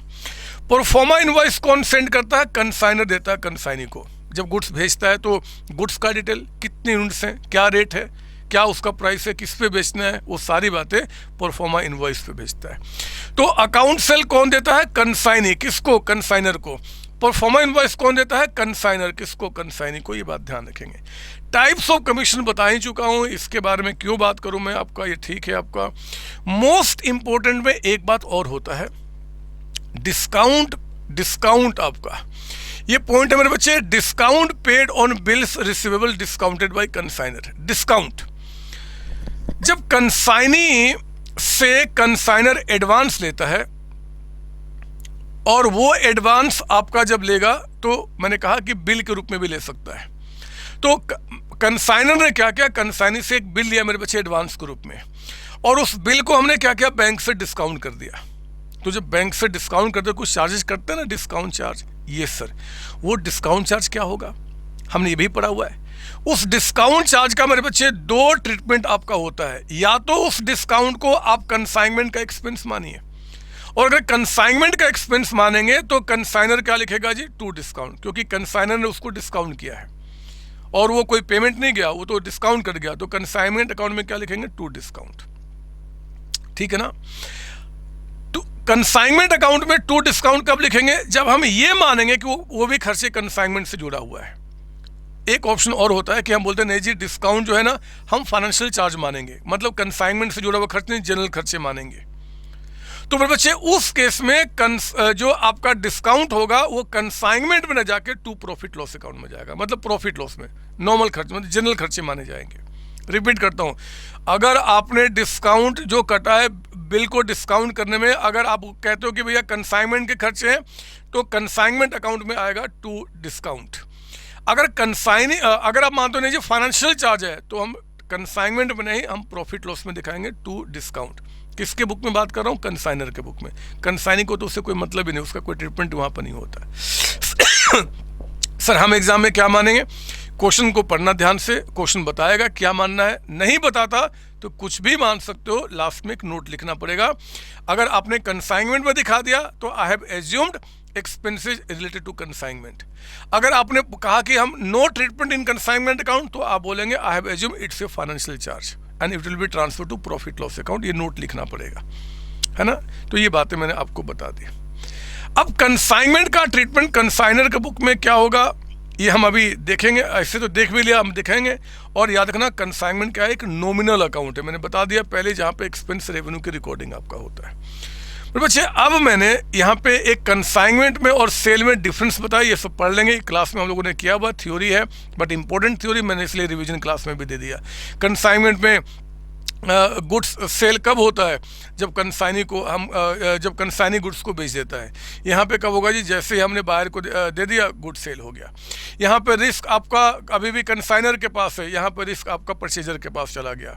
तो ये आप मतलब ये चीज़ें आप देख लेंगे, मैं क्यों इसमें टाइम में बात करूँ। नॉर्मल लॉस एबनॉर्मल लॉस का ट्रीटमेंट भी बता दिया, और यहाँ पे सारी बातें उन्हीं को मैंने यहाँ पे लिखा हुआ, ये सब इंपॉर्टेंट है आपके थ्योरी के लिए, आप पढ़ जाएंगे। नाउ एक quick revision, journal entry in the books of consignor consignee, ये सारी बातें अभी मैंने सिखा दिया है, क्लास में भी हमने सिखा हुआ है, जरा जल्दी से सुन लो आप। यहाँ पे जब गुड्स कंसाइनर कंसाइनी को भेजता है तो क्या करता है जी, कंसाइनमेंट में लिखता है to goods sent on consignment, अभी उसको छोड़ दो। अगर एक्सपेंसेज कंसाइनर करेगा तो कंसाइनमेंट टू बैंक या टू कैश या टू क्रेडिटर, अगर एक्सपेंसेज पे करना बकाया है तो, मतलब कंसाइनर ने कहता है कि भैया रेंट अभी हमारा आउटस्टैंडिंग है ना, कंसाइनमेंट का अभी हम पे करना, या मान लो फ्रेट अभी पे करना बाकी है, तो टू आउटस्टैंडिंग फ्रेट अकाउंट। हमने अभी कुछ पेमेंट मतलब जो भी अगर पे कर दिया तो टू बैंक या टू कैश, या नहीं पे किया तो उसका आउटस्टैंडिंग खर्च दिखा देंगे। कुछ ना बताया तो हमेशा मानते हैं कि पे हुआ है। एक्सपेंसेज अगर कोई आपका कंसाइनी करेगा तो क्या करेंगे, consignment to consignee account, consignee ने पे किया नहीं पे किया मतलब नहीं बनता हमारे बुक में, हम तो कंसाइनी के नाम से रिकॉर्ड करेंगे। कंसाइनी अगर सेल रिपोर्ट करेगा तो हम क्या बोलेंगे जी, कंसाइनी टू कंसाइनमेंट लिखते ना, कंसाइनमेंट में आपका बाई कंसाइनी, तो कंसाइनी टू कंसाइनमेंट हो गया। कमीशन हमें देना है कंसाइनी को, तो कंसाइनमेंट में क्या लिखेंगे, to commission to consignee, sorry. अगर बैड डेट्स हो गया और मेरे बच्चे अगर हमने डेल क्रेडिटर कमीशन अलाउ किया है तो हमारे बुक में कोई एंट्री नहीं होगा, वो तो कंसाइनी बियर करेगा। अगर डेल क्रेडिटर कमीशन हमने अलाउ नहीं किया है तो फिर हमें बियर करना पड़ेगा, फिर to consignee account. To consignee का मतलब कि कंसाइनी के हिसाब में से उतना माइनस कर देंगे, ठीक है ना, वो खर्च हमें दिखाना पड़ेगा। क्लोजिंग स्टॉक की एंट्री क्या होगी, क्लोजिंग स्टॉक की एंट्री, तो क्लोजिंग स्टॉक आपका consignment to general profit loss account, sorry कहाँ गया, फॉर क्लोजिंग, माफ कीजिए, for closing the consignment account, consignment account close कर रहे हैं, अगर प्रॉफिट होगा तो टू जनरल प्रॉफिट लॉस, अभी दिखाया था कंसाइनमेंट अकाउंट में जो बैलेंसिंग प्रॉफिट होगा तो टू प्रॉफिट लॉस में जाएगा, लॉस हुआ तो हम रिवर्स कर देंगे, मतलब profit loss to consignment account. Advance receive करने की एंट्री, कैश में लिया तो cash, bank to bank, BR to BR, to consignee account, ये कंसाइनमेंट में नहीं जाता। और आपका closing the goods sent on consignment, goods sent on consignment को हम कहाँ से लेते हैं जी, उनके परचेज से। याद है मैंने आपको बताया था कि कंसाइनर अपने परचेज या ट्रेडिंग अकाउंट से माइनस करके एंट्री करता है, वही goods sent on consignment to purchase या टू ट्रेडिंग अकाउंट, क्लास में सीखा है हम लोगों ने। ये तो हो गया कंसाइनर के बुक में। कंसाइनी की बुक में आइए, जब गुड्स सेंड किया जाएगा, कंसाइनी कोई एंट्री करता नहीं है, वो तो एक एजेंट है, हमारे पास थोड़े कुछ गुड्स रहा। आपको याद होगा कि कंसाइनी ने कंसाइनमेंट अकाउंट बनाया भी नहीं था, वो तो सिर्फ एक बनाता है जी कंसाइनर का अकाउंट और दूसरा आपका कमीशन अकाउंट, है ना, नो एंट्री। एक्सपेंसेज कंसाइनर करेगा, हमें कोई मतलब ही नहीं है, नो एंट्री। अगर एक्सपेंसेज कंसाइनी करेगा तो यहाँ पे वो क्या करेगा जी, हम बोलते हैं भैया मेरा कैश या बैंक चला गया या अभी पेमेंट करना बकाया है, उतना पैसा मुझे कंसाइनर से लेना है, तो कंसाइनर को डेबिट करता है ना। अगर कंसाइनी सेल बोलता है कि मैंने सेल कर दिया, कैश पे बेचा तो कैश या बैंक, और क्रेडिट पे बेचा तो हम क्या करेंगे, कंसाइनमेंट डेटर्स अकाउंट, है ना, डेटर से पैसा लेना है, and to consignor account. Commission हमें कंसाइनर से लेना है जी, कमीशन हमारा इनकम हम क्रेडिट करेंगे और कंसाइनर को डेबिट करेंगे, ये सब पढ़ा है क्लास में हम लोगों ने। अगर बैड डेट्स हो जाता है और डेल क्रेडिटर कमीशन अलाउ किया गया है तो मेरे बच्चे हमें लॉस बियर करना है, टू बैड डेट्स, और हम क्या लिखते हैं, कमीशन, कमीशन अकाउंट से उसको एडजस्ट करते हैं। अगर डेल क्रेडिटर कमीशन अलाउ नहीं किया गया तो हमारे बुक में कोई एंट्री नहीं होगा, वो तो कंसाइनर ने बियर करना है, हम क्या करेंगे जी, कुछ भी नहीं। For closing of consignment account, हमें जब कंसाइनमेंट अकाउंट हमने बनाया नहीं तो हम क्लोज क्यों करेंगे, नो एंट्री। और एडवांस रिसीव, आपने रिसीव किया, हमने दिया तो consignor to cash to bank या टू बीपी अकाउंट, है ना। For closing the goods sent on consignment, हमें कुछ करना नहीं है, जब कंसाइनमेंट का गुड्स का हमारा कोई अकाउंट नहीं तो हम क्यों करेंगे, आपका ये काम खत्म हो गया। हेलो बच्चों, कैसे हैं आप, क्या हाल चाल आपके। पहले तो आगे बढ़ने के पहले आप सबसे रिक्वेस्ट है कि जो कंटेंट आप देख रहे हैं हमारे चैनल पे, इस कंटेंट को आप बाकी जितने भी आपके फ्रेंड्स से दोस्त हैं उनके बीच में आप फैलाएं। बहुत मेहनत होती है मेरी और मेरी टीम की एक एक कंटेंट को डिजाइन करने के लिए, आपके लिए, हमारे सीए बच्चों के लिए। आपका हर एक चैप्टर का one shot revision, quick revision, marathon, आपके जितने भी कंटेंट है उसके ऊपर में काम करना, हमारी पेड क्लासेज के अंदर में एक एक कंटेंट के ऊपर में वर्क करना, बहुत मेहनत करते हैं हम लोग। और एक ही अल्टीमेट टारगेट होता है कि हमारे बच्चे यानी कि आप अपने अल्टीमेट गोल को अचीव करें, that is chartered accountant degree. मेरे बच्चों, पहले मैं और मेरी पूरी टीम दिल्ली के एक एरिया में हम लोग इसको सीए की क्लासेस प्रोवाइड किया करते थे, लेकिन फिर हमने डिसाइड किया कि क्यों ना अपनी क्वालिटी एजुकेशन को पूरे ऑल ओवर इंडिया में फैलाया जाए at very reasonable cost. Repeat कर रहा हूँ, वेरी रिजनेबल कॉस्ट। बिलीव कीजिए, हमने इस सक्सेस को बहुत हद तक पाया है मेरे बच्चे। पूरे ऑल ओवर इंडिया में हजारों बच्चे जो सीए कोर्स को ऑप्ट किए हुए वो हमारे साथ स्टडी कर रहे हैं और बहुत हद तक अपने आप को आगे बढ़ाया है। मेरे प्यारे बच्चों, कुछ रिव्यू पूरे ऑल ओवर इंडिया से हमारे पास सीए बच्चों के आए हैं हमारी क्लासेज को लेकर। मैं चाहता हूं कि वो आपसे शेयर करूं, आप प्लीज एक बार उसको देखें। Hello everyone, this is Pari Maheshwari and I am a CA Foundation student. Hello, my name is Vanshika and I'm doing CA Intermediate right now. Hello friends, myself Prashant Dikshit. I took coachings from COC Education. मैंने Santosh Kumar sir की classes ली थी CA inter group 1 का। I took my accounts tuition from Santosh sir. Sir तो accounts के legend, सबको पता है वो, तुम यूट्यूब में देख सकते हो। Thanks to Rahul Bhutani sir, he is my maths teacher and maths is very difficult but now I don't think like that. Economics Vineet sir पढ़ाते हैं जो कि डिफिकल्ट से डिफिकल्ट कॉन्सेप्ट को काफ़ी इजी वे में एक्सप्लेन करते हैं। I take my business law classes from CA Raghav Goel sir. He is just amazing. All the teachers clear our concept very nicely and they guide us in each and every step. Monday to Saturday आपका doubt session होता है जिसमें आप WhatsApp पर calling के through आप अपने doubts पूछ सकते हैं और टीचर्स अवेलेबल होते हैं जो कि आपके डाउट्स को पर्सनली सॉल्व करते हैं। The most important thing about COC is that COC provides us very easy books to study. Thanks to COC, my concepts are pretty clear, my doubts get clear right away and I'm even able to score a good marks.